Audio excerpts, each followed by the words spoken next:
జై సద్గురు మహారాజుకు జై. శ్రీ అచల సిద్ధు రమణయ్య స్వాముల వారికి జై.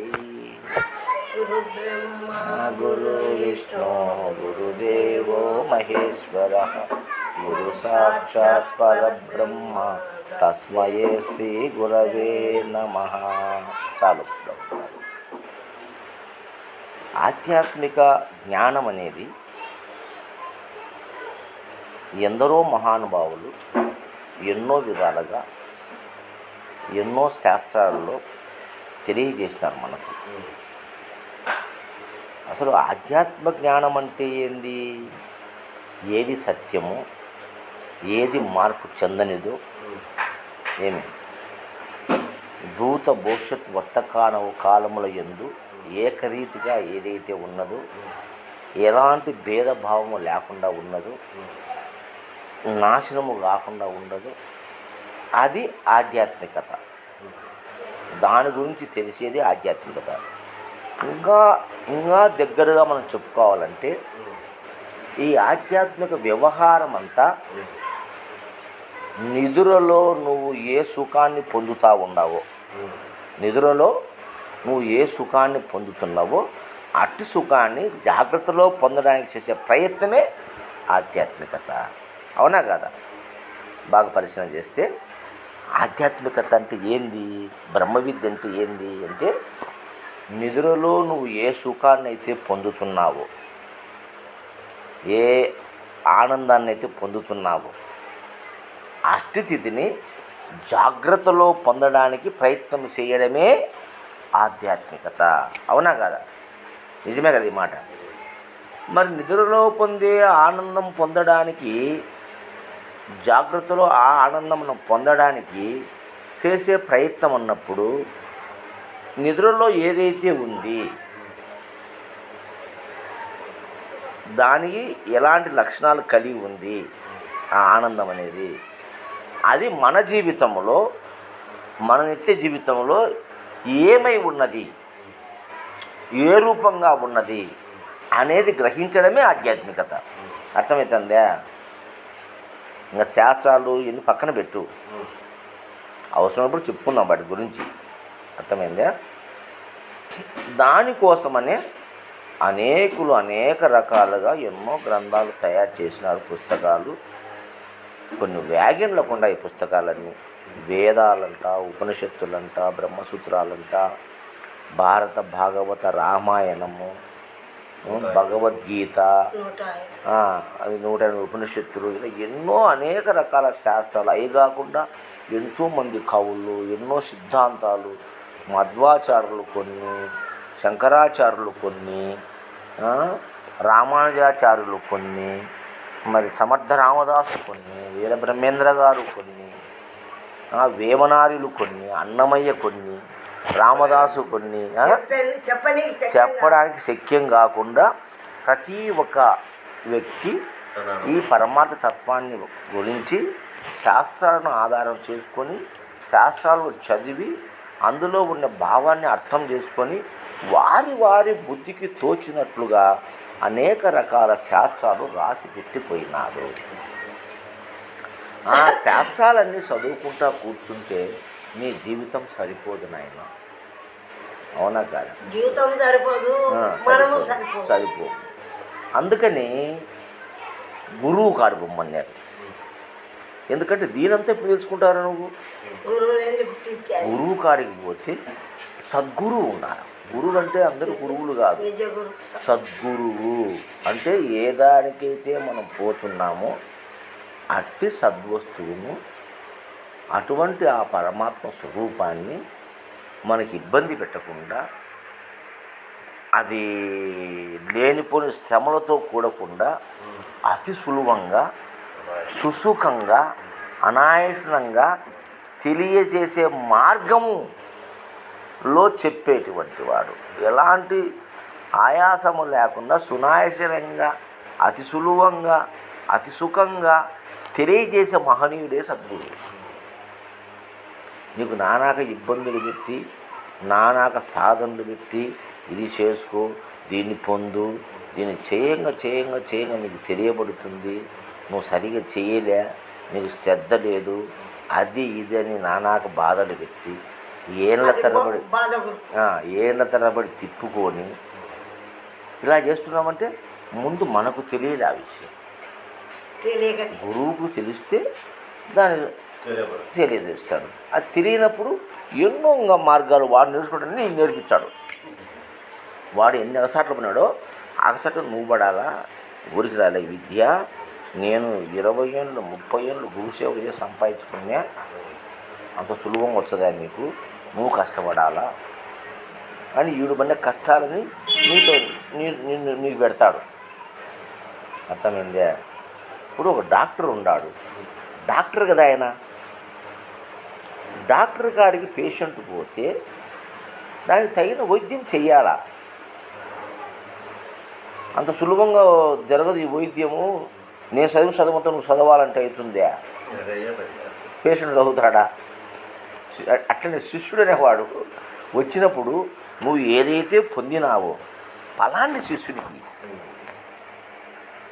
ఫలాన్ని ఇవ్వకుండా నువ్వు మళ్ళీ కర్మలు అన్నీ పెట్టి అవన్నీ చేసుకుంటూ వచ్చే ఫలం వచ్చదంటే అది ఎట్లా? ఎప్పుడు వాడు ఎదిగేది? సంచిత పారం వచ్చినది కదా. నువ్వు 30 ఏళ్ళు 40 ఏళ్ళు కష్టపడినావు, తెలుసుకున్నావు, ఫలం వచ్చింది. ఫలం నీ కాడు ఉంది కదా, దాన్ని ఈ శిష్యునికి సరిపోతాను. నువ్వు అట్లా కాదు, నువ్వు మళ్ళా దుక్కి దున్నాలా, కలుపు తీయాలా, నీళ్లు కట్టాలా, పదును చేయాలా, ఇత్తనం వేయాలా, దానికి రోజు నీళ్లు కట్టుకోవాలా, చూసుకోవాలా, బర్రెలు చూసుకోక మరి నేయకుండా కాపాడుకోవాలా, కంచె వేసుకోవాలా, పంట వచ్చిన వరకు శ్రమ పడాలా, అప్పుడు కోసుకోవాలి, అప్పుడు వచ్చేది ఫలం. అంటే నువ్వు పడిందా? నువ్వు పడినావు కదా కష్టాలన్నీ ఇవి. అట్లే ఒక డాక్టరు చదివి డాక్టర్ అయినాడు ఆయన. మనకు రోగం వచ్చింది, పోతే 5 నిమిషాల్లో నీకు ఉపశమనం చేస్తాడు. పోరా నీ రోగం పోయింది పోతాడు. అట్లే గురువు కూడా పరితాపంతో వచ్చిన శిష్యునికి అందుకే మనకు చెప్పినారు పెద్దలు, ఎట్లుండాలయ్యా పరమార్థం అంటే, ఆకలితో ఉన్నవాడికి అన్నము తింటే ఆకలి తీరినట్లు, దప్పికున్న వాళ్ళకి నీళ్లు తాగితే దప్పిక తీరినట్లు, రోగం ఉన్నవాడికి ఔషధం ఇచ్చే రోగం పోయినట్లు, గురువు అనేవాడు ఈ యొక్క ఆధ్యాత్మిక సంశయాలతో నువ్వు వచ్చినప్పుడు ఆ ఆధ్యాత్మిక జ్ఞానాన్ని అంత సులభంగా ఇవ్వాలి. అప్పుడు ఆ శిష్యుడు బోధపడతాడు. మళ్ళా వాడిని నువ్వు నేను మళ్ళీ కష్టాన్ని పడాలంటే అవుతుందే కాదు కదా. కాబట్టి పరమార్థం అనేది అనేక రకాలుగా ఉంది. అందుకే దూరమైన స్వామి కూడా ఏం చెప్తారంటే, శాస్త్రములు అడవి త్రోవరా, శాస్త్రములు అడవి త్రోవా, వాటిని పట్టుకుంటే నీ జీవితం తెల్లారిపోతుంది. ఏమర్థమైతే నీ శాస్త్రంలో? అందుకే సద్గురువుని ఆశ్రయిస్తే సూటైన మాట చెప్తాడు.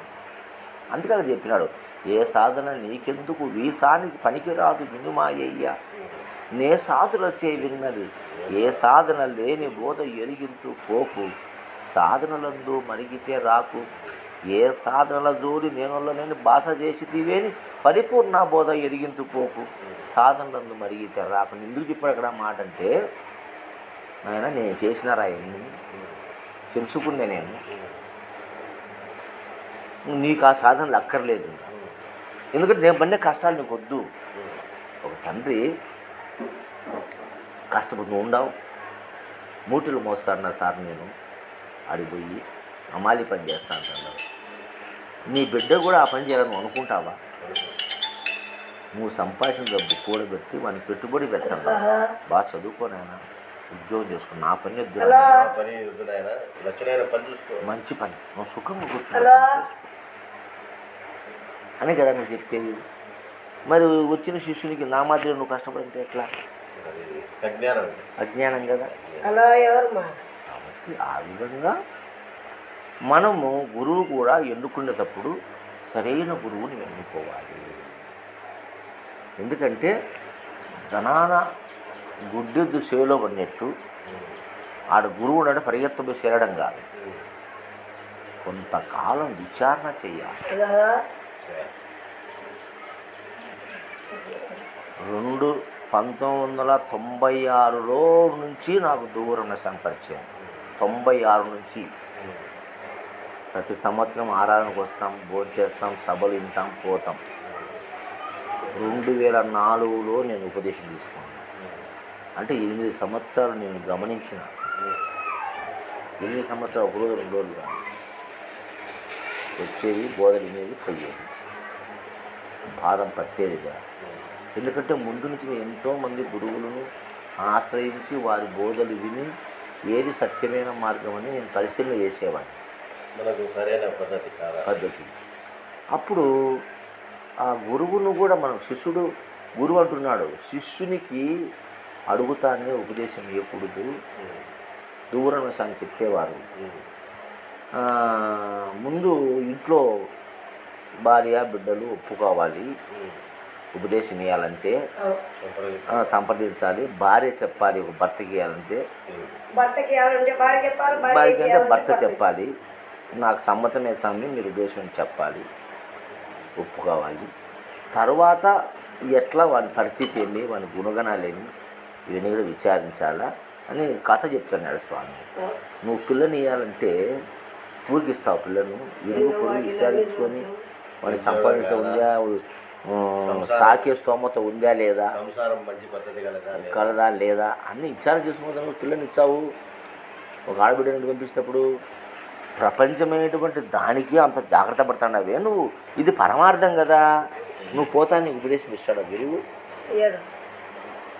ఇన్ని విచారణ చేసి వాళ్ళు కూడా ఒప్పుకున్న తర్వాత సంఘం కూడా, అంటే ఈ సంఘం ఉంది ఇక్కడ, ఆయన శిష్యవర్గం ఉంది, వాళ్ళందరి ముందర నువ్వు వచ్చి కొంతకాలము వాడు రావడము పోవడము, ఆ శ్రద్ధ మంచి చెడ్డ చూసి గమనించి వీళ్ళంతా కూడా పర్వాలేదు స్వామి, ఈ పిల్లోడు మంచోడే, బాగా శ్రద్ధగా వచ్చాడు, వింటున్నాడు, మంచివాడు, మేము అక్కడక్కడ విచారించినాము, మంచి గుణం ఉంది అని అంటే అప్పుడు మన సంఘంలో చేర్చుకోవాలంటే అప్పుడు ఉపదేశం ఇస్తాం.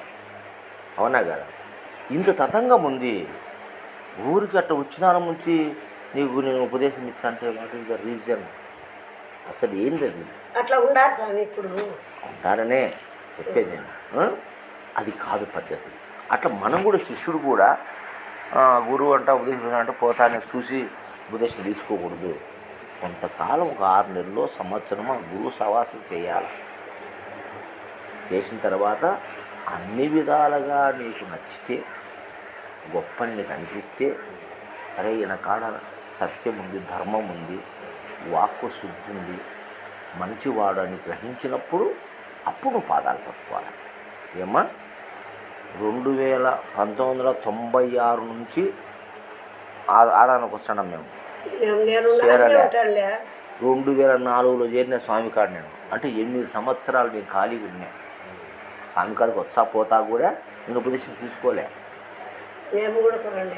అన్నీ పరిశీలన చేసి అనేక గ్రంథాలు చదివి వీళ్ళు ఏం చెప్తున్నారు, శాస్త్రం ఏం చెప్పింది, ముందు గురువులు ఏం చెప్పినారు. ముందు నాకు గురువులు ఉండరు, 5-6 మంది గురువులు ఉన్నారు. వ్యాసాశ్రం నాది మొదటి స్థానం, వ్యాసాశ్రం. విద్యానందగిరి స్వామి నా మొదటి గురువు. ఆయన కాడ నేను తారకం తీసుకున్నా. ఎప్పుడు 83లో తీసుకున్నా, 10th క్లాస్లో తీసుకున్నాను. అట్లా అనుభవ జ్ఞానం ఉంది నాకు. ఇట్లా అన్నీ చెప్తే అవన్నీ ఇన్న తర్వాత 2004లో సరే వీళ్ళేదో దైవాన్ని చూపిస్తామంటున్నారు కదా, మరి ఈ విషయాన్ని మిగతా సిద్ధాంతాలన్నీ కూడా తెలియపరచడం లేదు. దైవాన్ని చూపించడం అంటే అది కనపడేది కాదు, అది అంటే ఈ సిద్ధంలో ఆ మాట చెప్తూ సూచన చేస్తాడు గురువు, సూచన చేస్తాడు. ఏందో ఆ సూచన తెలుసుకోవాలా అనేటువంటి సంకల్పం కలిగి 2004లో అప్పుడు ఆయన పాదాలు బట్టి నేను వస్తున్న రోజు కాళ్ళకు కూడా నమస్కారం చేసుకుని నేను వచ్చి ఇన్ని పోవడమే అంతే. అప్పుడు నమస్కారం చేసుకున్నాను. అప్పుడు ఏమైనా డాక్టర్లు ఈ బుద్ధి ప్రత్యేకంగా నమస్కారం చేస్తాడే అంటే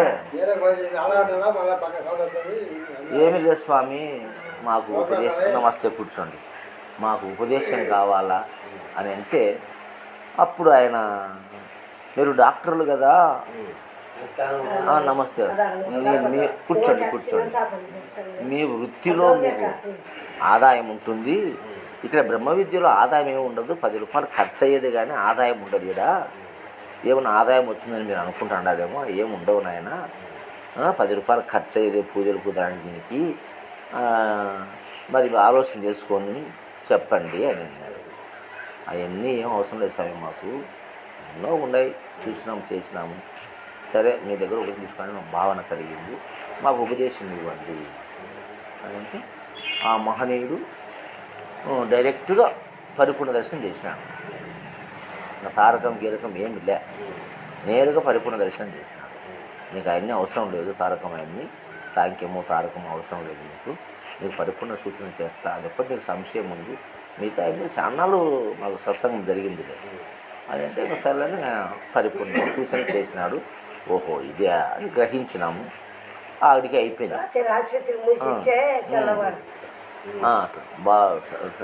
సత్సంగం దూరమైన స్వామి దగ్గర అద్భుతంగా చేస్తున్నాం. కొన్ని ఆయన ఉండిన 4 సంవత్సరాలు ఎప్పుడు కాదవారికి వచ్చినా మేము ఖచ్చితంగా పొద్దున సాయంత్రం రాత్రి పూట తిరిగింది ఇంకా తిరుగుతాను నేను, ముగ్గురం మూర్తి రంగయ్య నేను. అట్లా గురుదేవుడు ఎన్నో గొప్ప గొప్ప విషయాలు రహస్యాలు చెప్పినాడు, అది మాకు జ్ఞానానికి ఉపయోగపడింది. మరి ఆ విధంగా గురువును మనము ఎంచుకునేటప్పుడు నీకుండే సంశయాన్ని తీర్చే గురువు కావాలి. తర్వాత ఈ ప్రపంచంలో మానవుడంతా దేవుడెవరో తెలుసుకోవాలని ఆ దేవుడు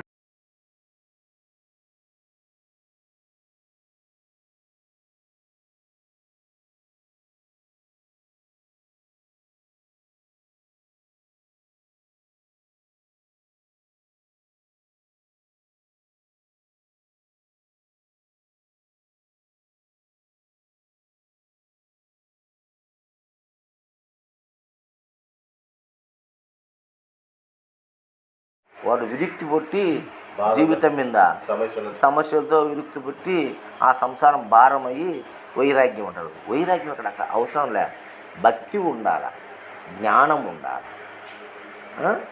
మరి భక్తి జ్ఞానము కర్మ 3 ఉండాలి మనకు. కర్మ చేయాలి మనము, భక్తి చేయాలా, జ్ఞానము తెలుసుకోవాలి, ఇది ప్రధానమైనది. మరి ఇటువంటి విషయాన్ని తెలుసుకోవడం కోసము వాటిని సమంగా మనకు తెలిపే గురువును నిర్ణయం చేసుకోవాలని మొదలుస్తారు. అందుకే చెప్పినాడు దుర్లభం త్రైమేవచ దైవానుగ్రహేతుకం. ఏం మనుక్షత్వం ముముక్షత్వం మహాపురుష సంగ్రహము శృతివాక్యం మనకు. అంటే దుర్లభం త్రైమేవచ అంటే అయ్యా 3 మహా దుర్లభం అండి. ఆ 3 కలగాలంటే దైవానుగ్రహేతుకం కావాలా. మనకు దైవ అనుగ్రహం ఉంటేనే అవి 3 కలుగుతాయి. ఏంటయ్యా 3 అంటే మానవ జన్మ రావడం ఫస్ట్, శ్రేష్టమైన మానవ జన్మ. ఎందుకు మానవ జన్మ శ్రేష్టము? కానీ కొంతమంది చెప్తారు నీచమైన జన్మ మానవ జన్మ అంటాడు. ఒకడేమంటాడు ఇది తోలు తిత్తి అంటాడు, ఇంకొకడేమంటాడు ఇది రంపు కంపు గబ్బు అంటాడు. ఒకడు ఇది సీము నెత్తర ఎముకతో కూడింది, ఇది రోత అని ఒకడంటాడు. అయితే భగవంతుని విషయంలో మనం బాగా పరిశీలన చేస్తే ఈ భూమండలములో 84 లక్షల జీవరాశులలో అత్యున్నతమైన జన్మ మానవ జన్మ. The great living position in the world, ప్రపంచంలోనే విశ్వంలోనే అత్యంత ప్రామాణికము కలిగినటువంటి ఒకే ఒక జీవి మానవుడు. మనకు కనిపించే అన్ని జీవుల కన్నా better better better better better మనిషి. అత్యున్నత ప్రాముఖ్యత పొందిన ఒకే ఒక వ్యక్తి మనిషి. అవునా కదా? ఇప్పుడు మనం నడవడానికి ఎంత టైం పడుతుందో ఆ నడచడానికన్నా ఇంకా కొంచెం తక్కువ టైంలో పోవడానికి సైకిల్ మనకి వస్తుంది. ఇంకా తక్కువ టైంలో పోవాలంటే మోటార్ సైకిల్, ఇంకా తక్కువ టైంలో పోవాలంటే కారు, ఇంకా తక్కువ టైంలో పోవాలంటే ట్రైన్, ఇంకా తక్కువ టైం పోతే ఫ్లైట్. అవునా కదా? అంటే అన్నిటికన్నా ఉత్తమమైంది ఏంది? ఫ్లైట్. అట్లే ఈ భూమి మీద ఉన్న అన్ని జీవుల కన్నా ఉత్తమమైన జన్మ మనిషి. అవునా? అందుకు ఇది దుర్లభం అన్నాడు. ఈ మానవ జన్మ దుర్లభం అంటే ఎంత గొప్పది మానవ జన్మ. అందుకే నరుడే నారాయణుడు దైవం మానస రూపేణ. మరి ఈ యొక్క దేహో దేవాలయో ప్రోక్తో జీవో దేవో సనాతన. ఈ దేహమే ఒక దేవాలయమయ్యా. ఇది మురికి కొంప ఎట్లా అవుతుంది? దీని జోలి ఎరగాకంటాడు, ఇది మట్టిలో కలిసేదంటాడు. నువ్వు పోయేది అవి అందరూ తెలిసిన విషయాలే కదా, దాంట్లో ఎందుకు నెమరేసుకుంటావు నువ్వు అంటే ఈయన వదులుకొని నువ్వు శ్మశానానికి పోవాలనే ఉద్దేశము. అది కాదు కదా. ఇది అత్యున్నతమైన జన్మ, మానవ జన్మ మహోన్నతమైంది. దీని నెక్స్ట్ జన్మ భగవంతుడు. ఇప్పుడు మనకు సృష్టి క్రమాన్ని 4 మాటలు చెప్తా వినండి. మొట్టమొదటిసారిగా పంచభూతాలు ఉన్నాయి కదా. పంచభూతాలు ఏమయ్యా మీరు కూడా బాగా వినండి. పంచభూతాలు ఆకాశము, వాయువు, అగ్ని, జలము, పృథ్వీ. దానికన్నా ముందు పంచ తన్మాత్రలు ఉన్నాయి. శబ్ద, స్పర్శ, రూప, రస, గంధములు. దానికన్నా ముందు అహం ఉంది. దానికన్నా ముందు అవ్యక్తం ఉంది. దానికన్నా ముందు మహత్వం. దానికన్నా ముందు బ్రహ్మం ఉంది. అది బ్రాహ్మణోరు అవ్యక్తో, అవ్యక్తో మహత్తు, మహతే మహదహంకార, మహదహంకార పంచతన్మాత్రాన్ని, పంచతన్మాత్రాన్ని మహాపంచభూతవ్యో, మహాపంచభూతవ్యో అఖిలం జగత్ అన్నం. అంటే పంచభూతాల నుంచి జగత్ ఏర్పడింది. ఈ పంచభూతాల నుంచి సృష్టి వచ్చింది. అవునా కదా? ఈ సృష్టిలో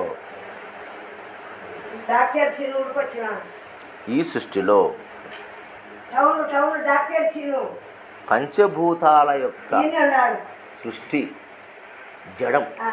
పంచభూతాలు జడములు అంటే జడ చైతన్యం. జడ ఎవరు? హలో, నమస్తే. బాగున్నాం బాబు, బాగున్నారా మీరంతా? చెప్పండి ఏంటి విశేషాలు?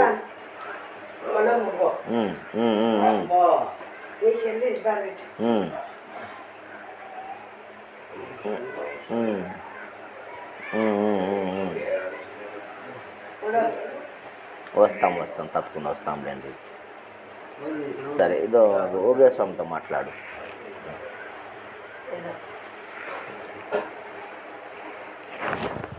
హలో,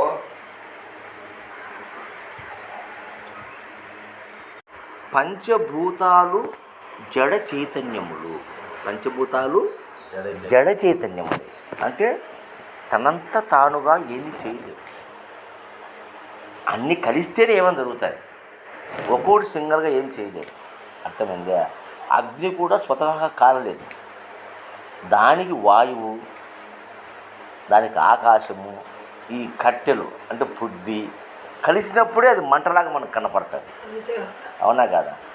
అట్లా సింగల్గా ఉన్నప్పుడు పంచభూతములు అన్నిట్లో చైతన్యం ఉంది. ఎక్కడుంది చైతన్యం? బ్రహ్మం నుంచే వచ్చింది చైతన్యం. బ్రహ్మం నుంచే చైతన్యం ఉంది. బ్రహ్మము, అవ్యక్తము, మహత్తు, మహదహంకారము, పంచతన్మాత్ర, తర్వాత లాస్ట్ పంచభూతాలు. అంటే చైతన్యం మూలము నుంచి ఉంది. అట్లా పంచభూతాలు చైతన్యం ఉంది. అక్కడ జడంగా ఉంది. చైతన్యం అక్కడ జడంగా ఉన్నది.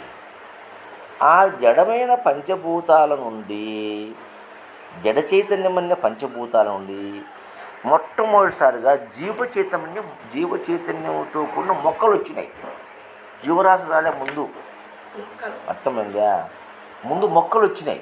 ఇప్పుడు ఒక తల్లి బిడ్డను కంటది, కనక ముందే పాలు వస్తాయి. కన్యాకి ఇప్పుడో పాలు చచ్చిపోతాడు.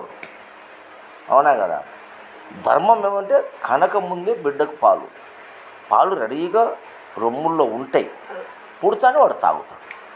అట్లనే జీవులకు పుట్టాలి కదా, వాడికి ఆహారం కావాలి. ఆహారం మొక్కలే. కాబట్టి భూమి మీద మొట్టమొదటిసారి మొక్కలు పుట్టినాయి. వాటిని జీవ చైతన్యములు అన్నారు. అంటే వాటి జీవం ఉంది. మొక్కలకు జీవం ఉంది. పుడుతున్నాయి, పెరుగుతున్నాయి, మరణిస్తున్నాయి. అవునా కదా? మొక్కలు పుడుతున్నాయి, పెరుగుతున్నాయి, మరణిస్తున్నాయి. ఈ 3 గుణాలు మొక్కలకు ఉన్నాయి. అందుకే జీవ చైతన్యము. అన్నాం. తర్వాత కొన్ని లక్షల సంవత్సరాల తర్వాత జీవ చైతన్యం నుంచి మనకు ఇంద్రియ చైతన్యం జంతువులు వచ్చినాయి.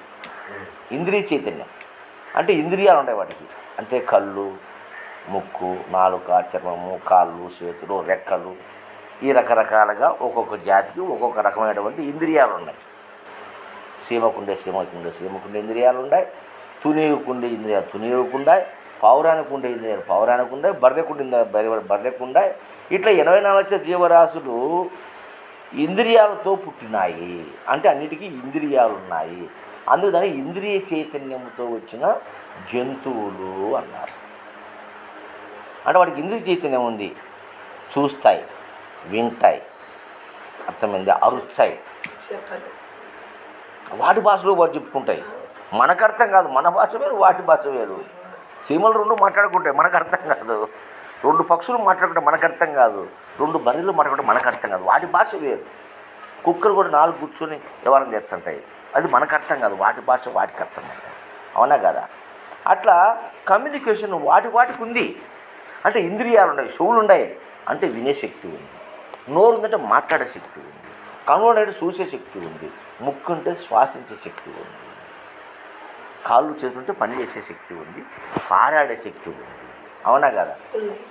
ఇవన్నీ ఉన్నాయి. ఇవి ఇంద్రియ చైతన్యంతో కూడుకునేది. నెక్స్ట్ పుట్టినాయి. లాస్ట్లో పుట్టినాడు మానవుడు మనోచైతన్యంతో పుట్టినాడు కాబట్టి మనిషి అని పేరు. వీడు మనోచైతన్యం అంటే ఈయనకి ఇంద్రియ చైతన్యం ఉంది, జీవ చైతన్యం ఉంది, ప్లస్ మనోచైతన్యం కూడా అడిషనల్గా వచ్చింది. అందుకే మన ఏవా మనుష్యానాం కారణం బంధమోక్ష.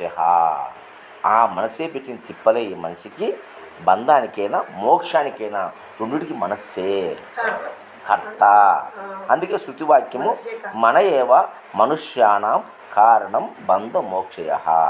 అంటే ఆ మనస్సే మనిషికి బంధానికైనా మోక్షానికైనా కారణము. ఎందుకంటే మనం మనోచైతన్యం ఉంది. మనోచైతన్యం కాబట్టి భూత భవిష్యత్తు వర్తమాన కాలాలను యోచించే జ్ఞానం వచ్చింది. మనసు ఉంది కాబట్టి ఆ మనోచైతన్యం నుంచి బుద్ధి చైతన్యం, బుద్ధి చైతన్యం నుంచి జ్ఞాన చైతన్యం. ఇవి మనిషికి అంటే పెరిగే కొద్దీ వచ్చినాయి ఇవి. మిగతా చైతన్యాలు మనిషిలో పుట్టిన బిడ్డకు మనోచైతన్యం లేదు, కేవలం ఇంద్రియ చైతన్యం ఉంది. ఆకలి, నిద్ర అవి 2 ఉండయి పుట్టినోనికి, పిల్లగానికి. వయసు పెరిగే కొద్దీ భయం వచ్చింది, ఆకలి తర్వాత భయం వచ్చింది, ఇంకా యవ్వనం వచ్చినాక శృంగారం వచ్చింది, అంటే మైథునం వచ్చింది. అవునా? ఇంకా కొంచెం పెరిగిన తర్వాత బుద్ధి వచ్చింది, ఇంకా కొంచెం పెరిగిన తర్వాత జ్ఞానం వచ్చింది. అంటే ఇట్లా ఆకలి, నిద్ర, భయమైదునాది పశుభిన్నర సమాన. అంటే పశువులకు మనుషులకు ఆకలి, నిద్ర, భయ, మైదునములు సమానము. అవునా? చీమకుంది, ఆకలి దోమకుంది. అవునా? 84 లక్షల జీవరాశుల్లో సమానంగా ఉన్నది ఆకలి. ఆహారం వేరు కావచ్చు, ఆకలి ఒక్కటే. అది మార్పు చెందనిది ఆకలి. మార్పు చెందుతుందే.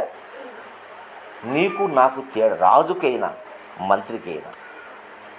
అట్టే రెండోది నిద్ర, సర్వజీవులకు సమానం. అందుకే అన్నమయ్య చెప్పినాడు, నిండార రాజు నిద్రించి నిద్ర ఇనొకటే, అండనుండ బంటు నిద్ర అది యూనొకటే, మెండైన బ్రాహ్మణుడు మెట్ట భూమి ఒకటే, చెండాడుండేటి తరి భూమి ఒకటే. అక్కడెక్కడ చెప్పిన బ్రహ్మమని? నిద్రను బ్రహ్మం అన్నాడు. ఇక్కడ ఆకలి లక్షాధికారి అయిన లవణం అన్నమే కానీ బంగారు గుళికలు మింగబోడు. అంటే ఇక్కడ ఆకలి బ్రహ్మమైంది. అవునా కదా? నిద్ర బ్రహ్మమైంది, ఆనందం బ్రహ్మమైంది. అవునా కదా? ఈ మూటిలో మార్పు లేదు. ఉన్నాయా పెద్దనా? ఆకలి, నిద్ర, మైథునములో ఏమైనా తేడాలు ఉన్నాయా? రాజు ఆకలి ఒకటే, మంత్రి ఆకలి ఒకటే, మనిషి ఆకలి ఒకటే, జంతువు ఆకలి ఒకటే. అవునా కదా? అలాగే మనిషి నిద్ర ఒకటి, జంతువు నిద్ర ఒకటి. మనిషి శృంగారం ఒకటి, జంతు శృంగారం ఒకటి. అవునా కదా? తేడా లేవు, వీటిలో మార్పు లేదు. ఇది దైవత్వము, ఇది దైవతత్వము. దీన్ని గ్రహించాలి మనం. మిగతాదంతా ప్రపంచం, ఇది ప్రకృతి. మిగతా ఈ ప్రపంచం దండుగా ఉంది. డబ్బు ఉంది, హోదా ఉంది, కులం ఉంది, మతం ఉంది. అవునా కదా? పలుకుబడి ఉంది, ఉద్యోగం ఉంది, అనేక రకాలు ఎన్నో ఉన్నాయి. అది ప్రపంచం. ఏదైతే లేకుండా పోతే నీ ఉనికికి ఆటంకం వస్తుందో అది సత్యం. ఏం పెద్దయినా బాగా ఆలోచన, నేను దగ్గరగా చెప్తున్నాను, గుర్తుపెట్టుకోండి. ఏదైతే లేకపోతే నీ ఉనికికి చోటు వస్తుందో అది సత్యం. అర్థమైందా? ఆకలి లేకపోతే నువ్వు లేవు. ఉన్నావా? నిద్ర లేకపోతే నువ్వు లేవు. అవునే కదా? భూమి లేకపోయినా ఉండొచ్చు, కొంప లేకపోయినా నీకేం ఇబ్బంది లే. అవునా కదా? పెళ్ళాం లేకపోయినా ఇబ్బంది లే, పిల్లలు లేకపోయినా ఇబ్బంది లే, ఇల్లు లేకపోయినా ఇబ్బంది లే, ఆస్తిపాస్తి లేకపోయినా ఇబ్బంది లే, బట్టలు లేకపోయినా ఇబ్బంది లే. నీ ఉనికికి ప్రమాదం లేదు, నువ్వు జీవించగలవు. అవునా కదా? మన ప్రపంచంలో ఫ్యాన్ లేకపోతే నీకు ఇబ్బంది లే, సెల్ ఫోన్ లేకపోతే నీకు ఇబ్బంది లే, డబ్బు లేకుండా నీకు ఇబ్బంది లే, నీ ప్రాణానికి ప్రమాదం లేదు. అవునా? ఉందే? డబ్బు లేకపోతే నీకు ప్రాణానికి ప్రమాదమా? ఈ ప్రపంచం అన్నీ కూడా ప్రపంచం. అదంతా ఏది లేకపోయినా నీకు ఇబ్బంది లేదో అది ప్రపంచం. ఏది లేకపోతే నీకు ఇబ్బందో అది దైవం. అర్థమవుతుందే? ఏమయ్యా, బాగా ఆలోచన చేయండి. ఏది లేకపోయినా నీకు ఇబ్బంది లేదో అది ప్రపంచం. ఏది లేకపోతే నీకు ఇబ్బందో అది పరమాత్మ. అర్థమైందా? అంటే ఇక్కడ ఏం కాలం? ఆకలి, నిద్ర, మైథునం, ఈ మూడు ప్రతి జీవికి సమానంగా ఉన్నాయి. ఇది దైవస్వరూపాలు. ఈ విధంగా వచ్చినటువంటి ఈ జీవితాన్ని అంటే మనం మనోచైతన్యంతో పుట్టి, పుట్టిన తర్వాత మనోచైతన్యం వచ్చింది, బుద్ధి చైతన్యం వచ్చింది, జ్ఞాన చైతన్యం వచ్చింది, చివరికి ఆత్మ చైతన్యం వస్తుంది. ఎప్పుడు నీవు జ్ఞానంలో పరిపక్వత చెందినప్పుడు జ్ఞాన చైతన్యం అనేది మనకు ప్రజెంట్ అవుతుంది. అప్పుడు నీవే దైవం. దీన్ని ఎవరైతే గుర్తిస్తాడో వాడే దైవస్వరూపం. ఇప్పుడు వేదాలలో, శాస్త్రాలలో, పురాణాలలో, అనేక పెద్దటువంటి గ్రంథాలలో ఏం చెప్తున్నారు? అన్నిటి ఎడల ఒకే భావన కలిగి ఉండు. అవునా కదా? అది దైవ లక్షణం. తారతమ్యం లేకుండా సర్వం దైవస్వరూపమని భావించు. ఒకే రీతిగా ఉండు. తన మన భేదం ఉండకూడదు, కులమత భేదం ఉండకూడదు. అదే దైవ స్వరూపం, అది దైవ లక్షణం. అవునా కదా?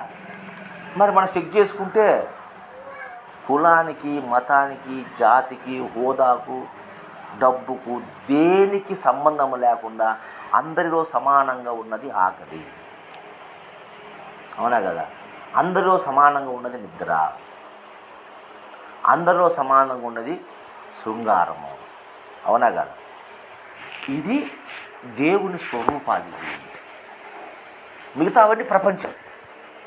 అంటే మిగతావన్నీ కూడా మానవ నిర్మితమైనటువంటి, అంటే మనిషి తయారు చేసినట్టు మిగతావన్నీ తయారు చేసినారు, మనిషి తయారు చేసినాడు. మిగతావన్నీ నువ్వు వాడే ప్రతి వస్తువు, వివాహం మనిషి తయారు చేసినాడు. అవునా? అనాది కాలంలో నువ్వు ఆది పురుషునిగా ఉన్నప్పుడు పెళ్ళి లేదు, బట్టలు లేవు, ఇల్లు లేదు. అవునా? భూమి లేదు, డబ్బు లేదు, హోదా లేదు, రాజు లేడు, మంత్రి లేడు, చిన్న పెద్ద తేడా లేదు, కులము లేదు, వర్ణము లేదు, ఆశ్రమాలు లేవు. అవునా కదా? ఏమీ లేవు. ఏముంది? ఆకలి, నిద్ర, మైథునం, ఈ మూడే కదా. ఏం పెద్దనా? తరువాత మనం బట్టలు మనమే తయారు తయారు చేసినాం, పెళ్ళిళ్ళు మనమే ఏర్పాటు చేసుకున్నాం, ఇండ్లు మనమే ఏర్పాటు చేసుకున్నాం, ఊర్లు మనమే ఏర్పాటు చేసుకున్నాం, కులము మనమే ఏర్పాటు చేసుకున్నాం, వర్ణాశ్ర ధర్మాలు మనమే ఏర్పాటు చేసుకున్నాం, న్యాయాన్యాయములు మనమే ఏర్పాటు చేసుకున్నాం, ధర్మాధర్మాలు మనమే ఏర్పాటు చేసుకున్నాం. ఈ ద్వంద్వ ప్రపంచమంతా, అందుకే ఇది ద్వంద్వ ప్రపంచము అన్నారు. ప్రపంచం ఏంది? ద్వంద్వ ప్రపంచము అంటే రెండుతో కూడి ఉంది. కానీ ద్వంద్వ ప్రపంచాన్ని అంతా మనము తయారు చేసుకున్నాం. నువ్వు తయారు చేసుకున్నంతా కూడా శాశ్వతం కాదు, సత్యము కాదు. ఏదైతే సత్యమో, ఏదైతే శాశ్వతమో అది దైవం. అప్పుడు ఏమొస్తాయంటే మనకు 3 వస్తాయి: ఆకలి, నిద్ర, మైథునం. అవునా కదా? ఈ 3 ఎప్పటికీ ఉన్నాయి. నువ్వు ఉన్నా ఉన్నాయి, నువ్వు పోయినా ఈ భూమి మీద ఉన్నాయి. అవునా కదా? నువ్వు పోతుండవు. ఉండే జీవులకంతా ఆకలి ఉంది, ప్రతి జీవికి నిద్ర ఉంది. అందులో ఈ 3 ఎలాంటివి అంటే, నువ్వు ఎన్నిసార్లు తిన్నా మళ్ళా తినాలనిపిస్తుంది. అంతం లేదు ఆకలికి. అంతం ఉందా? ఎప్పుడైతే ఎండ అవుతుందో అప్పుడు నువ్వు లేవు. ఆకలి లేదంటే నువ్వు సచ్చేనే కదంగా, ఆ వద్దు నువ్వు లేవు. నిద్ర లేదంటే నువ్వు లేవు, నువ్వు లేకపోతే నిద్ర లేదు. శృంగారం లేదంటే నువ్వు లేవు. శృంగారం అంటే స్త్రీ పురుష కలయికే కాదు, ఒక సంయోగం. శరీరం లోపల మనస్సు, బుద్ధి, చిత్తం, అహంకారం, ఆత్మ, పరమాత్మ, జీవాత్మ, పరమాత్మ కలయిక కూడా శృంగారమే. అర్థమవుతుందా?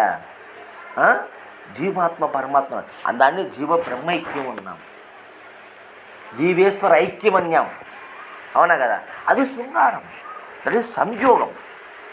దాని కూడా శృంగారం. ఆనందం అంటే ఈ 3లో మనకి ఏమొస్తుంది? ఆనందం వస్తుంది. నువ్వు తింటే ఆనందం, నువ్వు నిద్రపోతే ఆనందం, నువ్వు శృంగారం చేస్తే ఆనందం. అవునా కదా? ఏం పెద్దయినా ఆనందం సత్తు సిద్ధు. భగవంతుడు అంటే ఎవరు అంటే సత్తు చిత్తు ఆనంద స్వరూపుడు. దేవుడు ఎవరు? సత్తు చిత్తు ఆనంద స్వరూపుడు. అవునా కదా? నిజమా కాదా? ఇది నిజము. దీన్ని గ్రహించి ఈ యొక్క మూల సూత్రాన్ని మనం తెలుసుకొని ఎప్పుడైతే ఆ మార్గమును మనం ఉంటామో అప్పుడు నువ్వే భగవంతుడు. అహం బ్రహ్మస్మి, అహం బ్రహ్మస్మి. ఆ బ్రహ్మము నేనే. అవునా కదా? ఇందులో ఎలాంటి మార్పు లేదు. ఇంకా మిగతాదంతా చెప్పేదంతా పొద్దుపోవడానికి అది ప్రపంచమే. నువ్వు శాస్త్రం చెప్పినా ప్రపంచమే, భగవద్గీత ప్రపంచమే, భాగవతం ప్రపంచమే, పురాణ ప్రపంచమే, బైబిల్ ప్రపంచమే, వేదాలు ప్రపంచమే, ఉపనిషత్తులు ప్రపంచమే. ఏం సోడా అర్థమవుతుంది? సంశయం ఉంటే అడగండి, నేను చెప్తా. ఎందుకు ప్రపంచం అన్నది? మనిషి చేత ఏర్పాటు చేయబడినాయి. వేదాలు ఎవరు చేసినారు? మనిషి చేసినారు. ఉపనిషత్తులు ఎవరు చేసినారు? మనిషి చేసినారు. భౌతికత ఎవరు చేసినారు? మనిషి చేసినాడు. ఈ యొక్క శాస్త్రాలన్నీ మనిషి చేసినాడు. అలాగే ఈ నియమాలు, నిబంధనలు, చట్టాలు, రాజ్యాంగము మనిషి చేసినాడు. అవునా కదా? ఇవన్నీ కూడా మన క్రియేషన్. ఇది ప్రపంచం అంటే ఇది అవసరం వీటితో కూడా. ఎందుకంటే మనం జీవించాలంటే ఇవన్నీ అవసరమే. ఎంతవరకు వీటిని నువ్వు గంభీరంగా తీసుకోబాక, నువ్వు గంభీరంగా తీసుకోవద్దు. హ్యాపీ సమాజం ప్రకారం నడుచుకో, అంతవరకే. కానీ దాన్ని గంభీరత తీసుకుంటే దానికి ఇరుక్కుపోతావు నువ్వు.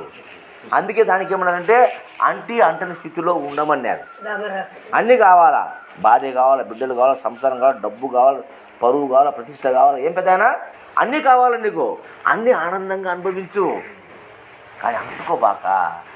వాడి గంభీరంగా ఇదే జీవితం అని వాటి కోసం పడి చావగాకు. ఏది జీవితము? ఏది లేకపోతే నువ్వు లేవో అది జీవితం. అందులో ఈ మూడుతో పాటు భౌతికమైనటువంటిది ఒకటి ఉంది, ఈ శ్వాస. అవును కూడా, శ్వాస లేకపోతే నువ్వు లేవు. ఈ శ్వాస లేకపోతే నువ్వు లేవు, ఈ శ్వాస లేకపోతే ఈ జీవరాశులు లేవు, ఏమీ లేవు. అవసరమే లేదు. సమస్తమే లేదు. కాబట్టి ఇది కూడా దైవ స్వరూపమే. అందుకే మన దువ్వు రమణ స్వామి గారు ముక్కులో గాలి అది వీడిపోతే ఒక్కటుండదు కాదు, ఎక్కడ చూసిన ఏ జీవులలో చక్కగా నడుచుతూ సర్వమంతయు మొక్కేవారికి ముందు దేవుడై దిక్కే నేను తిరుపుతున్నది ముక్కులో గాలిని ఆయన ఒక పాటని రాసినాడు. అవునా కదా? మరి అది దేవుడు. ఈ గాలి లేకపోతే అర్థమవుతుందా? అట్లా ఆకలి దేవుడు, నిద్ర దేవుడు, మైథునం దేవుడు. అది భగవత్ తత్వాలవి, దానికి ప్రపంచానికి సంబంధం లేదు. నిత్య జీవం జరిగింది. అది పరమాత్మ స్వరూపం. అది యుగ యుగాలుగా ఉంది, అనాది నుంచి ఉంది. సృష్టి పుట్టినప్పటి నుంచి సృష్టి అంతమెంత వరకు శాశ్వతంగా ఉండేది అవే. అవునా కదా? మిగతా అవన్నీ వచ్చిపోయేటే, మిగతాదంతా ప్రపంచమే. కానీ ప్రపంచం మీద ఎక్కువ మక్కువ చూపొద్దనే ఉద్దేశంతో దీన్ని ఎప్పుడైతే గ్రహిస్తే అది నా ఉనికి అని నీకు మధ్యలో స్థిరత్వం ఏర్పడుతుందో అటువంటి వాడు ఎలా ఉంటాడంటే జరద పత్రమునందు అనిలం అంటనీయట్టు, అద్దమందు రూపం అంటనట్లు, చింతపండు ఇలా బొబ్బర అంటనట్టు, ఇలా కుమ్మర పురుగు బురదలంటనట్టు, చిత్రబాణుకి చీకటి అంటనట్టు, పలు సల్లయందు వెన్న కలిగినట్లు, మరి బ్రహ్మవేత్తలు ఈ మాయా ప్రపంచమునందు సర్వ వ్యవహారములు సలుపుతూ అంటరదిప అని మనకు సీతారామయ్య సంవాదంలో మనకు చెప్పినారు. అంటే తత్వవేత్త అంటే ఎవరు? దీన్ని ఎరిగినవాడు. ఏదాన్ని ఇందా మనం చెప్పుకున్నామే, దాన్ని ఎరిగినవాడు, ఇది సత్యమని గ్రహించినవాడు, అవి దైవ స్వరూపాలని తెలుసుకున్నవాడు, ఆ దైవ స్వరూపాలని తను చర్చించుకొని వివరణ చేసుకొని చెప్పుకున్నటువంటి వాడు. అది సత్యం. ఇంకోటి ఎక్కడో ఏదో ఉందని ఏమి అది ఫలాన్ని చేస్తే దక్కుతుందని, మరి అష్టాంగ యోగములు నవవిధ భక్తులు చేస్తే దొరుకుతుందని, పంచముద్రలు చేస్తే దొరుకుతుందని, ఇలా అనేక రకాలుగా ఎందరో మహానుభావులు ఎన్నో శాస్త్రాలు లిఖించి పెట్టినారు. అర్థమైందా? ఫలాంటి చేస్తేనే నీకు అది లభిస్తుంది, లేకపోతే లభించదు. అనుష్ఠానం చేయాలి, చతుర్విధ శుశ్రూషలు చేయాలి, తన మన ధనములను అర్పించాలి,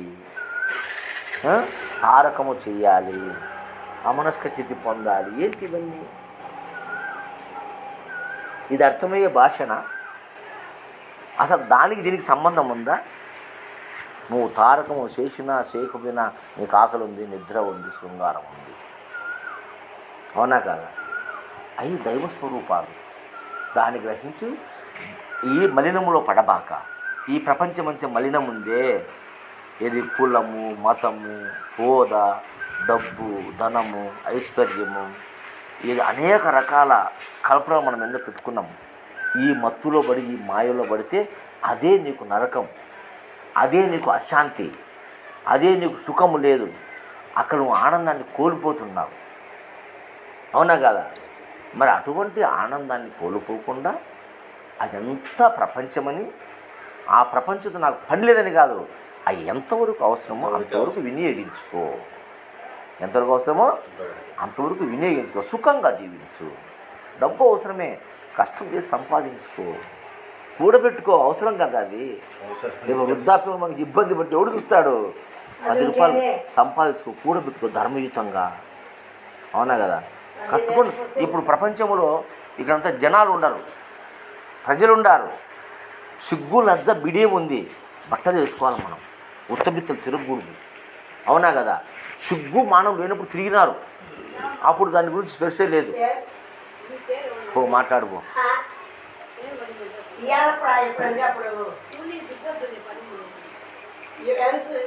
ఎప్పుడు చెప్తా చందకాడదా పొద్దున్నర చందకాడ ఏం లేదు. ఒకరోజు చంద్రుడు తీసుకొని ఇప్పుడు ఏం చూస్తావు, ఏం చూసే ఏమయ్యా అర్థమవుతుందా? ఏమైనా సందేహం ఉంటే అడగండి. ఎందుకంటే మీరు కూడా ఎంతో కాలంగా గురువులు కాడ ఈ బ్రహ్మ విద్యలో ఉన్నారు కాబట్టి తప్పు. అడగచ్చు తప్పే. గురువు లేదు శిష్యుడు లేదయ్యా. ఇది మనం మాట్లాడి యథార్థం మాట్లాడుతున్నాం. మీరు ఇంతకాలం ఇంత వయసు వచ్చింది, మీరు ప్రపంచంలో ఎన్నో చూసింటారు, ఎన్నో మాటలు వినింటారు, ఎంతమందో గురువులు సత్సంగాలు చేసింటాము, తిరుగుతూ ఉంటాం, చేస్తుంటాం, ఆడొక మాట ఈడొక మాట ఈ షోను పడతా ఉంటాయి. ఆ జ్ఞానం అంతా మనకు ఉంటుంది కదా. దానికి గురువే కావాలన్నా అవసరం లే. ఏం పెద్దయినా అన్నారు అవసరమే కాదని చెప్పలే. మాట్లాడుకోనికి గురువే కావాల్సిన అవసరం లే. శిష్యుడు మాట్లాడితేనే గురువు కాంటి విద్య బయటకు వస్తుంది. ఊరికే నువ్వు చెప్పు అంటే ఏమని చెప్పాలి, ఎంత అని చెప్పాలా? ఇప్పుడు అయిపోయింది ఇంక బ్రహ్మ విద్య అంతా. ఏమి చూడయ్యా, ఇప్పుడు నేను చెప్పిన సృష్టి కాంచి చెప్పిన పరమాత్మని వరకు ఇంక అయిపోయింది కదా. ఇంక రోజు పంచాయతీ అది. పోయి పని చేసుకో, హ్యాపీగా బ్రతుక్కో. గురుదేవుడు వచ్చి నమస్కారం చేసుకో, పోతాను నీ పని వచ్చింది. కార్యక్రమం వచ్చింది, 10 రూపాయలు చెత్తుకొరికి ఈ కార్యక్రమం వచ్చింది, ఆనందపడు అంతే. ఎల్లాకాలము ఇదేనా పంచాయతీ? ఏం చెప్తావు రోజు నీకు నేను? ఇప్పుడు చెప్పింది సరిపోయిందా లేదా? ఇంకా ఏమైనా కావాలా చెప్పండి. అంటే అది అడుగు, అందుకని అడుగు. నేను కూర్చుకుంటుంది దానికోసమే. ఏది తెలుసుకుంటే వస్తుంది. ఏం చేస్తావు? ఏం దేనికి చేస్తావు చెప్పు. కరెక్టే బా. సంశయం ఉన్నది తెలుసు చేసుకుంటే అబ్బుతుందా, తెలుసుకుంటే సరిపోయా. ఇంకా చేసేదేముంది? ఇంకా ఎగ్జాంపుల్ చెప్తా. జవాబు దొరికితే తారకం ఇచ్చినారు, తారకంలో చేయమంటున్నారు. దేశం గురించి విచారం జరుగుతా, దేశం ఎట్లా తయారైందని ముందు చెప్తా అన్నారు. తారకంలో జ్ఞానంలో చేసుకోరని ఆయన అంటున్నారు. గురువులు చెప్పిన మాటలే మీరు చెప్తాను. నేను కాదండి, నేను కాదు. నేనేమంటాడా, అదంతా ప్రపంచము. నేను చెప్తున్నానయ్యా, అదంతా ప్రపంచము. తారకంలోనే దాగుంది. తారకం ఎంత నువ్వు ఇది చేసుకుంటే సమస్తం అంతా ఆయనే తెలియబడుతుందని గురువులు చెప్తా ఉన్నారు.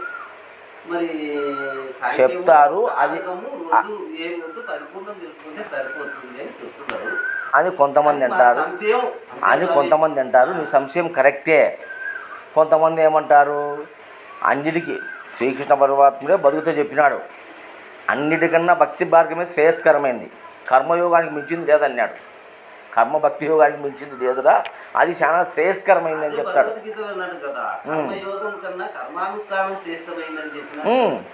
అదే చెప్పినాడు. అందుకే చెప్తున్నా, శాస్త్రాలన్నీ అడుగుతోవనైనా నేను ముందు చెప్పిన, మీరు రాలేప్పుడు. శాస్త్రాలన్నీ అడుగుతోవా. శాస్త్రము మానవ నిర్మితం. శాస్త్రం ఎవరు రాసినారు? మానవ నిర్మితం. మానవ నిర్మితాలన్నీ ప్రపంచమే, పరమాత్మ కాదు. ఇది మానవ నిర్మితం కాదు, ఆకలి మానవ నిర్మితం కాదు. మానవుడు ఆకలిని సృష్టించగలడా? లేదు. నిద్రను సృష్టించగలడా? లేదు. మన శృంగారాన్ని సృష్టించగలడా? లేదు. మరి ఈ మూడు దేని సృష్టిది? భగవంతుని సృష్టి. భగవంతుని సృష్టి భగవంతుడు. అర్థమవుతుందా? మానవ సృష్టిదంతా ఏది? మిగతా అన్నీ కూడా శాస్త్రము, వాక్యము, పలుకు, మా ఈ అనేక గ్రంథాలు, వేదాలు, ఉపనిషత్తు అని చెప్పాను, భగవద్గీత, ఇవన్నీ కూడా మానవునిచే నిర్మితమైనటువంటి. ఎక్కడి నుంచి? కులము నుంచి, మత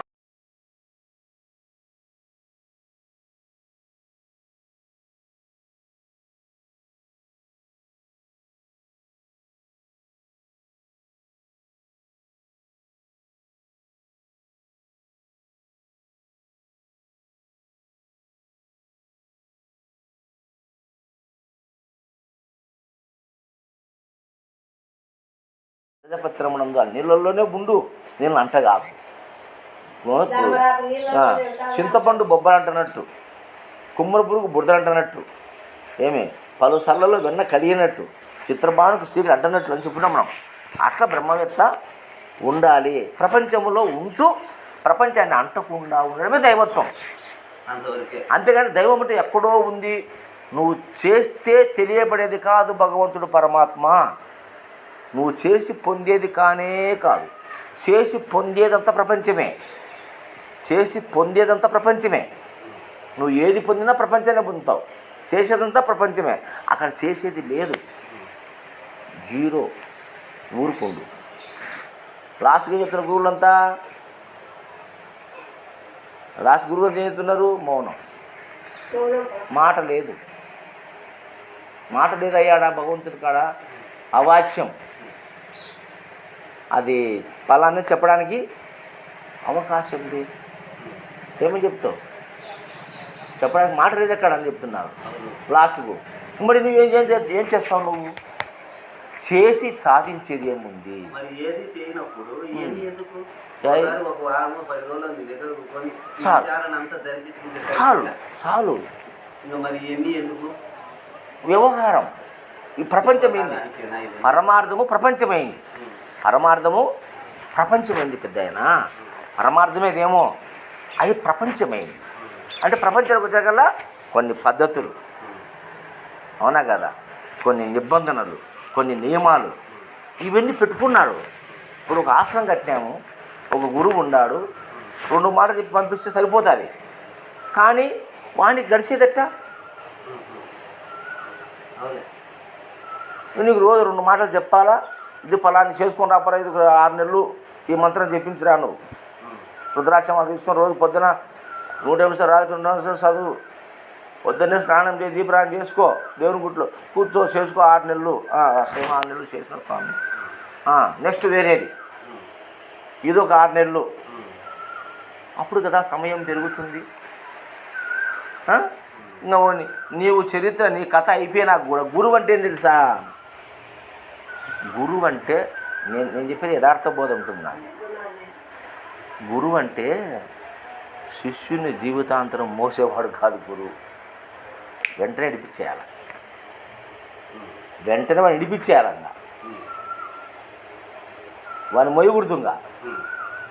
శిష్యుని గురువు మోయకూడదు, గురువు శిష్యుని మోయకూడదు. వెంటనే ఇడిపి మళ్ళీ ఫ్రెండ్షిప్గా ఉండండి, లక్షణంగా ఉండండి. వద్దన్నారు, అందరూ కలిసి ఆనందంగా చేసుకోండి, తినండి, హ్యాపీగా ప్రపంచంలో ఉండండి. అయితే పరమాత్మ తత్వంగా సంశయం అయిపోవాలా 2-3 రోజులలోనే. ఇప్పుడు నీ దగ్గరికి నేను వచ్చినా, స్వామి నాకు ఈ విద్య కావాలన్నా నువ్వు చెబుతావు. మరి నా జ్ఞానం ఎంతవరకు వికసిస్తుంది? నువ్వు చెప్పిన దాన్ని నేను తీసుకోనికి నాకెంతవరకు జ్ఞానం ఉంటుంది? ఇప్పుడు చెప్పేది నువ్వు, ఇప్పుడు నేను చెప్పిన మాటలు అర్థం కాలేదా నీకు?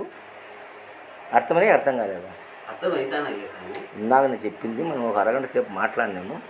అర్థమైంది, అర్థం కాలేదా? కొంచెం కొంచెం అర్థం. కొంచెం అయితే అంత అర్థం కావాలి, దూరం అర్థం కావాలా? కొంచెం పెట్టి అర్థమవుతుంది. పెద్దయినా ఇప్పుడు కొంచెం కొంచెం నేను సంస్కృతం చెప్పలే. నీకు ఇచ్చే జ్ఞానం నీ దగ్గర ఉంది స్వామి, నాకు అందుకునే జ్ఞానం అంతవరకు. అందుకే నాయన నేను చెప్తున్నాను, ఇందాక నేను చెప్పింది నీకు అర్థమైందే కాలేదని ఒక్క మాట. అర్థమైతే అర్థమైంది అని చెప్పు.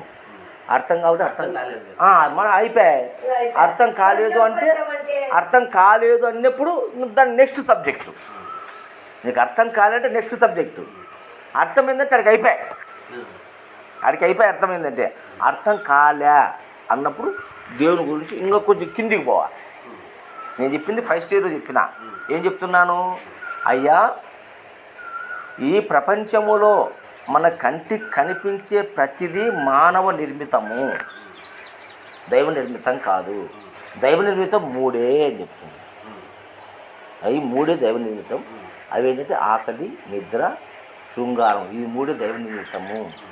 అదే దైవ స్వరూపం అని చెప్తున్నాను నేను. ఎందుకంటే మార్పు చెందనిది. దైవం అంటే మార్పు చెందనిదే కదా. అంటే తారతమ్యం లేనిది కదా. నీకొకటి నాకొకటి ఉండేది కాదు కదా. దైవం అంటే అందరికి ఒకటిగానే ఉండాలి, అవునా కదా. చీమకైనా, దోమకైనా, మనిషికైనా, కుక్కకైనా, పందికైనా ఒకటిలాగా ఉండేదే దైవం. మార్పు చెందండి. మార్పు చెందేదంటే ప్రపంచం. ఈ 3 తప్ప మిగతా అన్ని మార్పు చెందుతున్నాయి. కులము, మతము, జాతి, లింగ, ధనములో, ధాన్యములో, గుణములో, అన్నిట్లో ద్వంద్వ ప్రపంచం.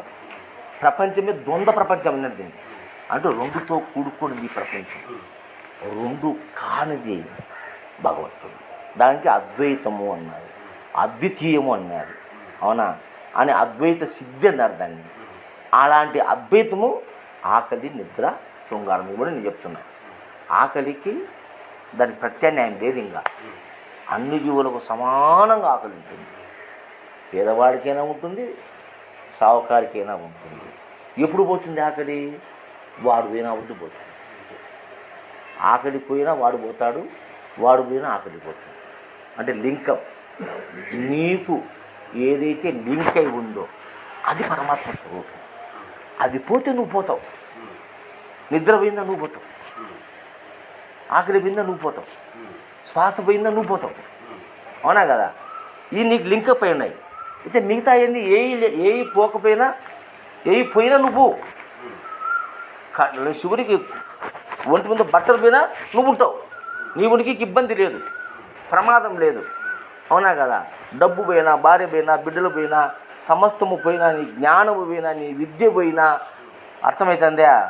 నీ నోరు పోయినా, కళ్ళు పోయినా, చెవులు పోయినా, ఏమయ్యా కాళ్ళు చేతులు పోయినా, అవయవాలు కొన్ని పోయినా, నీకు ఆ మూడు ఉన్నంత వరకు నువ్వు ఉంటావు, అవునా కదా? ఇదంతా ప్రపంచం, ఇది పరమాత్మ. అర్థమైంది కదా? ఇంక అయిపోయాయి.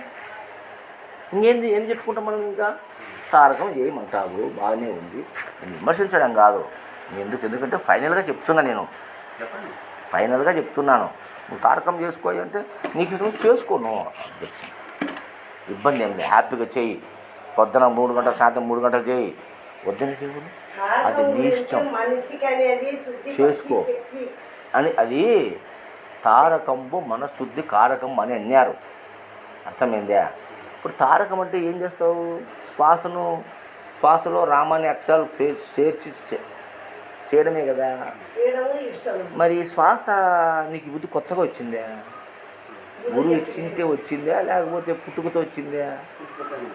పుట్టుకతో వచ్చింది, నువ్వు పోయేంత వరకు ఉంటుంది అది. దాని నువ్వు చేసేది పక్కన పెట్టు, అది కాదులే. నేను చెప్పినా సమాధానం చెప్పు. నీ పుట్టుకతో స్టార్ట్ అయింది అది, నీ మరణంతో ఎండ్ అవుతుంది. దాన్ని నువ్వు కొత్తగా చేసేది ఏముంది? నిద్రలో ఎవరు చేస్తాడు? మరి ఇప్పుడు నువ్వు మెలకువలో చేసేది ఏముంది? మెలకువలో చేసి ప్రత్యేకంగా వచ్చేది ఏంది? చేయకపోతే రాంది. చేర్చే వచ్చేది ఏంది? చేయకపోతే రాది. ఇదంతా హిప్నాటిజం, ఇదంతా ఒక ఇమాజినేషన్. అంటే కొన్ని పద్ధతులు పెట్టినారు పెద్దలు. బ్రహ్మ విద్య అంటే ఊరికదే కొన్ని పద్ధతులు, ప్రళాంగ్ సాగాలి కదా జీవితము. కొన్ని పద్ధతులు పెట్టినారు, అవి చేసుకుంటా వచ్చా నేను చేసుకునే స్వామి ఒక అది కూడా అపోహనే. ఏం ఇప్పుడు నువ్వు పుట్టుకతో శ్వాసతో పుట్టినావు, శ్వాసతో చచ్చిపోతున్నావు నువ్వు. దాన్ని నేను పైకి తిప్పి ప్రాణాయామం అంటారు. కొంత ప్రాణాయామం చేయాలా, లోపల అంతర్ముఖ ప్రాణాయామం లోపల చేయాలా. షట్చక్రాలు ఉన్నాయి, ఆ షట్చక్రాలలో కుండలి, అదంతా క్రాస్, అదంతా మాయావాదం. ఇదంతా సిద్ధాంతాలన్నీ మాయావాదమే. సిద్ధాంతాలు పోషించుకొని ఆ సిద్ధాంత పరంగా ఆ సిద్ధాంత కర్తలు, ఆ సిద్ధాంత గురువులు ఒక గొప్ప ఉనికి కోసము, ఒక గొప్ప గౌరవం కోసము, తన యొక్క స్వప్రయోజనాల కోసం పెట్టుకునేటే కానీ మానవుని ఉద్ధరించడానికి కానే కాదు. మానవుని ఉద్ధరించాలంటే ఈ 3 సార్లు, ఈ 3 తెలుసుకో, అందులో జీవించింది. ఆకలి ఉంది, నువ్వు తిన్నావు, నిన్నింది, పక్కన ఏమన్నా ఆకలి ఉంది, ఆకలితో ఉండి అనిపించు. అంతకన్నా డైరెక్ట్ ఏముంది? ఆకలితో అనుమతించేవానికి దేవుడు ప్రత్యక్షమైతే అన్నం రూపంలోనే కావాలి. బంగారు రూపంలో అయితే ఏం నెత్తికేసి కొట్టుకుంటాడు వాడు, అవునా కదా? నేను చెప్పింది, నీకు ఆకలి అయింది, తిన్నావు, నిండింది, నీ కాడ ఉంటే ఆకలితో ఉన్నవానికి ఒక కృషి పెట్టు, అవునా? అది ధర్మం, అది అవునా కదా ధర్మం. అది పుల్లెట్లాంటిది, ఒక గుడ్డును కుట్టి కడుపు నిండేంత వరకే తింటుంది. కడుపు నిండితే దాన్ని ఆడ బాధ పోతుంది. ఇంకా దాన్ని ఆశించుకోదు తర్వాత మర్చిపోతాన్ని ఆశించుకోదు. చిన్న జీవులు వచ్చి తింటాయి దాన్ని. అంటే అది కూడా దానికి వచ్చింది కదా బరుగుడ్డు. అది ఒక మృగం, తన కప్పిడు దాన్ని వదిలేసిపోయింది. అంటే నాకన్నా కింద ఉండే జీవులు తింటాయనే కదా. అంతే కదా. అవి తింటేనే దాన్ని అరుస్తుంది. అరుస్తుంది. మనిషి తను సంపాదించుకుని తాను తినాలా, తన బిడ్డలు తినాలా. పక్కింటోనికి మాత్రము ముక్కు కోసుకున్నా అర్ధ పైసా కూడా ఇవ్వడు. అది వద్దు. ధర్మయుతంగా జీవించు. ధర్మార్థ కామ మోక్షములు అనేది చతుర్థ పురుషార్థాలు మనకు ఉన్నాయి. మనమే పెట్టుకున్న వాటిని నియమాలతో పాటిస్తూ ప్రపంచాన్ని ప్రమాదం లేకుండా అనుభవించు. ప్రపంచాన్ని ప్రమాదం తెచ్చుకోబాక. ప్రమాదం తెచ్చుకోకుండా ప్రమాదం లేకుండా ప్రపంచాన్ని అనుభవించు. పెళ్లి చేసుకో, పిల్లలను ఇల్లు కట్టుకో, డబ్బు సంపాదించుకో, ధర్మయుతంగా సంపాదించుకో, లక్షణం ఉండి జీవించు.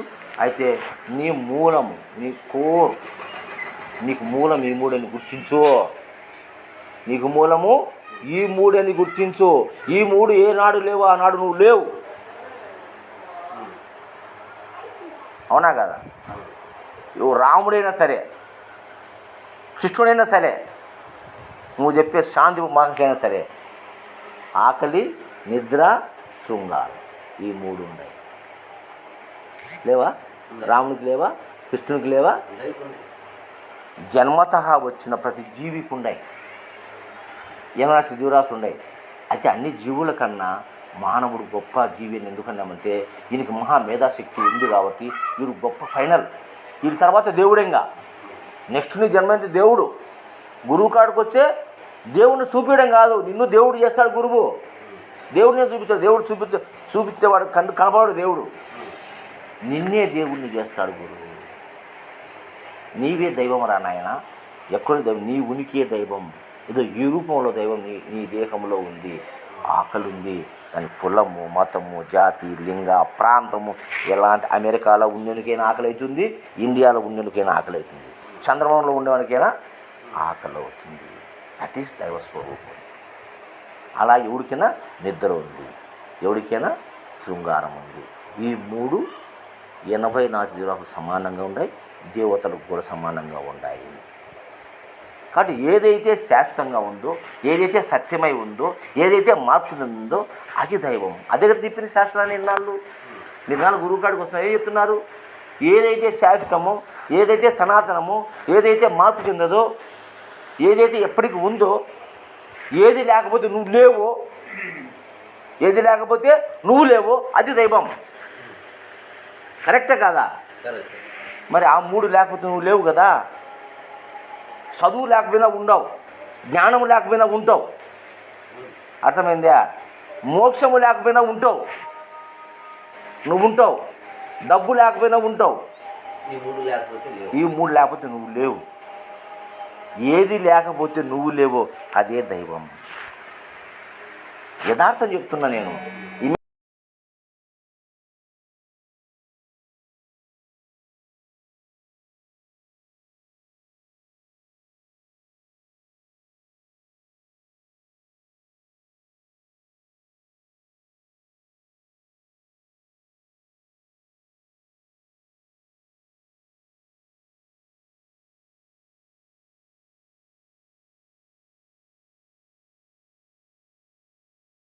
సేవ చేయాలి ఇన్ని చెప్తాను నేను కూడా. అది కావాలంటే అది నిజమా? నో, అలా దొరికేది కాదు భగవతత్వం. భగవతత్వము నువ్వు సంపాదించేది కానే కాదు. సంపాదించిన అందుకే చెప్పినాడు కృష్ణప్రభువు చెప్పినారు, ఏ సాధన నీకెందుకు వీసానికి పనికిరాదు వినుమాయ్యా, నే సాధులొచ్చే నేను తెలుసుకున్నా, నేను విన్నాడు, నేను చేసినానులే. నే సాధులొచ్చే విన్నది. ఏ సాధన లేని బోధ ఎరిగింతూ పోకు, సాధనలందు మరిగితే రాకు. ఏ సాధన జోలి నేవులని బాసా చేసితివేని, పరిపూర్ణ బోధ ఎరిగింతూ పోకు, సాధనలు మరిగితే రాకు. కడాకండిగా చెప్పినాడు. ఇంకా ఎందుకు మాయ మాటలు చెప్తారు గురువులు? ఇంకా ఎందుకు మోసం చేస్తారు ప్రజలను? ఇంకా ఎందుకు సాధనలు నిలుపుతారు? సాధనలన్నీ కూడా ఏందో స్వామి చెప్తుండే. అని చెప్పినాడు దుబ్బురమణ్య స్వామి కూడా. కాబట్టి నీకు ఇప్పుడు నీకు కడుపు నొప్పి వచ్చింది, నేను డాక్టర్ ఉండా, నువ్వు మళ్ళీ డాక్టర్ కూడా చదువుతుంటే ఎట్లా? నీ కడుపు నొప్పి కుప్పి నువ్వు డాక్టర్ కూడా చదవాలనా? డాక్టర్ కాడిపోతే చదివినోడు ఉన్నారు అడిగా, మాత్ర రాయచ్చాడు పోతుంది, అర్ధ గంటలు అయిపోయి పని. నువ్వు దాన్ని తెలుసుకోవడానికి నువ్వు డాక్టర్ కూడా చదవాలనా? ఇంకా గురువులు ఎందుకు ఉండేది? నేను చదివిన చదువు అంతా నీకు చెప్పాలనా? అదే ఆ గురువు తత్వము. నువ్వు చదువుకొని ఏం తెలుసుకున్నావో ఆ ఫలాన్ని ఆ శిష్యునికి గురువు. ఏమన్నా కష్టాన్ని నువ్వు కూడా పడరా అంటే ఇంకా ఏం ఏడ్చాడా చెప్పు. ఇది ఏం యుగం? ఇది స్పీడు కంప్యూటర్ యుగం. ఇంకా నువ్వు పాత చింతకాయ పచ్చడి పట్టుకుంటే ఎట్లా? కాబట్టి నువ్వు ఏమి వదులుకోవాల్సిన అవసరం లేదు. అన్నీ ఆనందంగా అనుభవించు, జీవించు ధర్మయుతంగా.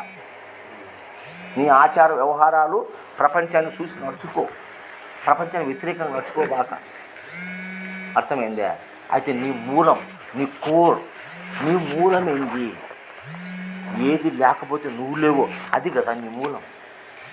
అవునా కదా? ఇప్పుడు ఆ ఫ్యాన్ తిరగడానికి మూలం ఏంది? కరెంటు. కరెంటు లేకపోతే ఫ్యాన్ తిరగదు. అవునా కదా? బాగుంటుంది, కొత్తదే, ₹1,00,000 పెట్టి కొనిట్టాం, కరెంటు లేకపోతే తిరగదు అది. దాని మూలం కరెంటు. అంటే నీ మూలం ఆకలి, నీ మూలం నిద్ర. 5 గంటలు లేకపోతే నువ్వు లేవు. ఈ శ్వాస నీ మూలం, అది లేకపోతే నువ్వు లేవు. అర్థమవుతుందా? అది దైవస్వరూపం. ఇంకా దైవం వేరే ఏందో దైవం ఆకాశంలో ఉంది, అది సూక్ష్మంగా ఉంది, దాన్ని తెలుసుకోవడం కష్టం అంటే నేను కూడా చెప్తా. నేను భ్రమలో పెట్టి నేను తిప్పుకోవాలంటే ఎన్నీ చెప్తాను.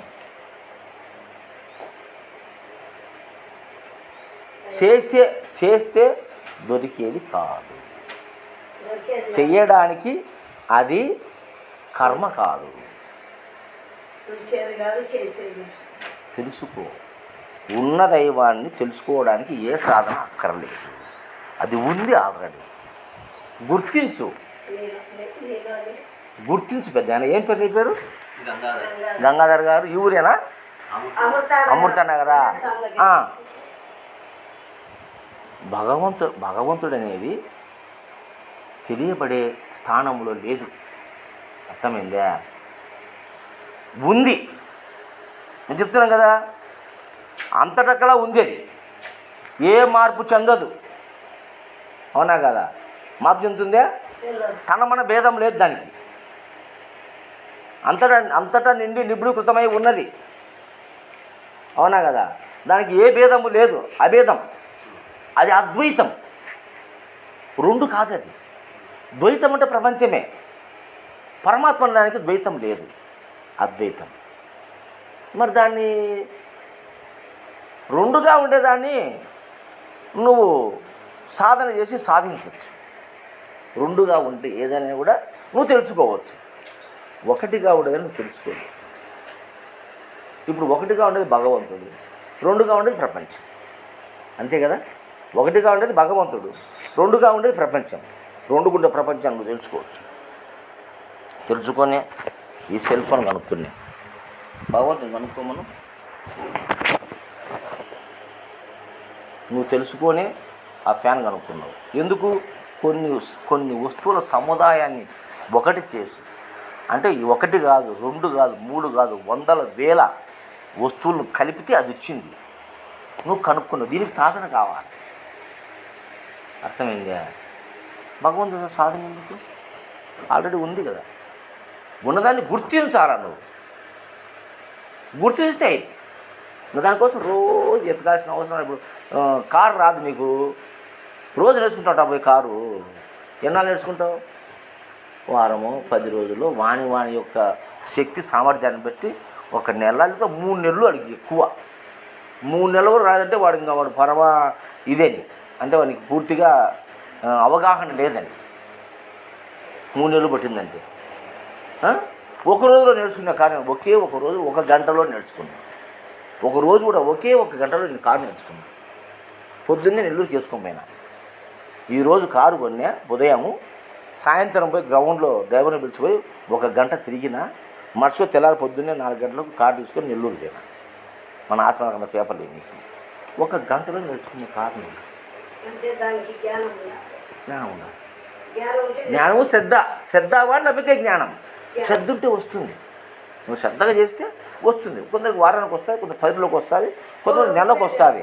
ఇంకా మహా అంటే 3 నెలలు ఇంకా రాకపోతే ఇది రాదు. వాడికి నేర్చుకోవాల్సిన అవసరం లే. ట్రై చేస్తే ఇది నాకు రాడదయ్యా, నాకు వద్దు, పక్కన పడిచాడు. ఇంకా వాడు రానే రాడు దానికి. ఎంత చెప్పినా నాకు రాదు. ఇప్పుడు ప్రకాశ్ రావు ఉన్నాడు, కారు నేర్చుకోవద్దంటే అబ్బా అది నాకు రాదు అయ్యా, అది నాకు రాదు, వద్దు, నేను నేర్చుకోను దాన్ని, ఎందుకంటే నాకు రాదు అది అన్న డిక్లేర్ అయిపోయింది. కాబట్టి కారు నేర్చుకుంటే అయిపోయాయి. నువ్వు రోజు నేర్చుకోవాలన్నా, రోజు గ్రౌండ్ పోవాలన్నా. వాడు సారు పొద్దున్న లేపి కారు తోలరంటే తోలుకొని పరమార్థం లాంటిది. ఒక్కసారి తెలియబడితే మళ్ళా తెలుసుకోవాల్సిన అవసరమే లేదు. ఉపదేశమైనా యాదేశమైనా ఒక్కసారే, 2 సార్లు ఇచ్చేది కాదు ఉపదేశం. ఒక్కసారే. ఏది సరైన ఉపదేశం. సరైన ఉపదేశం కాబట్టి 10 మంది గురువులు కావాలి, 10 సార్లు 10 రకాలుగా తీసుకుంటాం. సరైనది 1 సార్లు, 2 సార్లు ఇచ్చేది కాదు ఉపదేశం.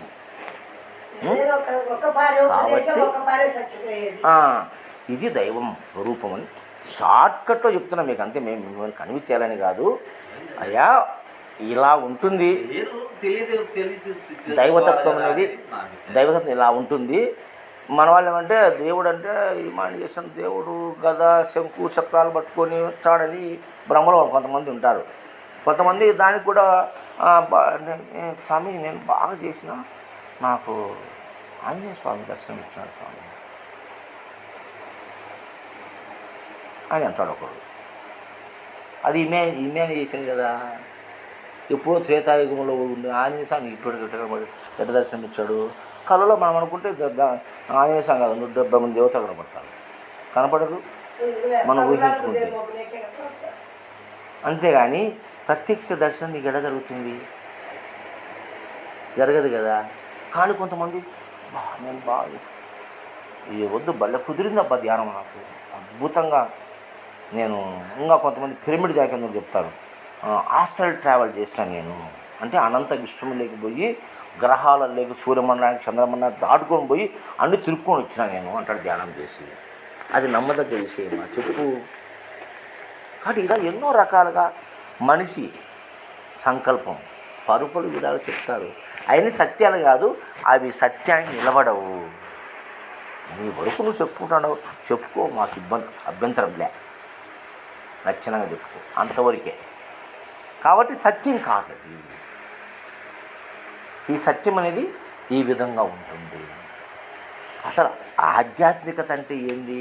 ఒక్క మాటలో చెప్పాలంటే నీవు నిద్రలో పొందేటువంటి ఆనందాన్ని జాగ్రత్తలో పొందడానికి ప్రయత్నం చేయడమే ఆధ్యాత్మికత.